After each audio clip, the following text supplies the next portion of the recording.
Hello everyone, I'm R. Prasannan, the resident editor of The Week in Delhi. I've been reporting and writing on defense and national security, apart from other things, for the last 3.5 decades from Delhi. I'm happy to present to you the latest issue of The Week, which is a tribute to the legendary fighter aircraft, the MiG-21. In the history of military aviation, no fighter has been made in such large numbers, more than 11,500 worldwide, with 850 of them flown by the Indian Air Force. No aircraft has been made so versatile, so long-serving, so glorified, and so unkindly reviled also as the MiG-21. After more than 60 years of serving India, she is retiring on September 26. This package of articles is a tribute to the plane, its makers, and the men who flew it. We recount her adventures, her kills and thrills, most of which told to us by men who flew it, from former chiefs to younger pilots.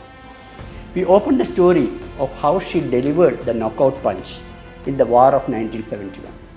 How 4 MiGs delivered a precision strike, shooting holes through the roof of the governor's house but killing none. A precision feat that was virtually unprecedented in the history of warfare and not to be repeated till the age of laser warfare, laser-guided warfare.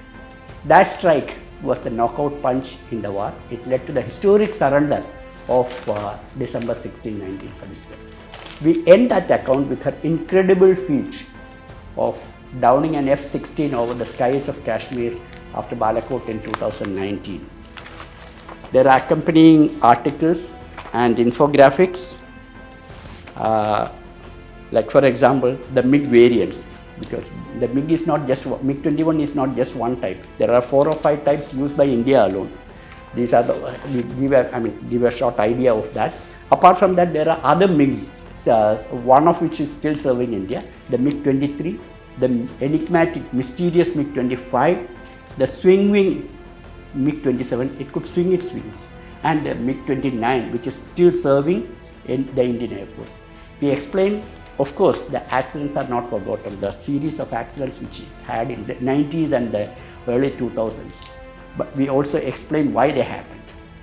And also then there is a story, an interesting story of its maker, that is Air Commodore M. Bhaskaran, who built the MiG factory in Nasik. And we also give some anecdotes from his life, how he almost lost his job, along with Arjun Singh, who would later become the Marshal of the Air Force. Then we also have an account from a younger pilot who had recently flown her. I have also taken the liberty of using my weekly column, which many of you might have been reading, the Power Drive, of giving some personal tribute to her. I recounted the story of 2 chiefs, how they fought the propaganda against the MiG-21. I remember Air Chief Marshal Tipnis once, when we called it flying coffin. He called us and he was very livid. Told us, you call it a flying coffin, I'll show you how to fly a coffin. And he took us to Bareilly the next week, and in front of us he jumped in the cockpit and flew the aircraft and came back, and then he briefed us. There he told us, I still remember the lines. He said, wars are not won by weapons, wars are won by the men behind the weapons. And then he explained the facts and figures about the MiG-21 and all that. And then there was his successor, Air Chief Marshal S. Krishnaswamy, who used to brief us after every accident. I remember we would get a call. He would call us to the air headquarters and give us a detailed briefing about the aircraft, facts, figures, everything, and even about the possible reasons for every accident.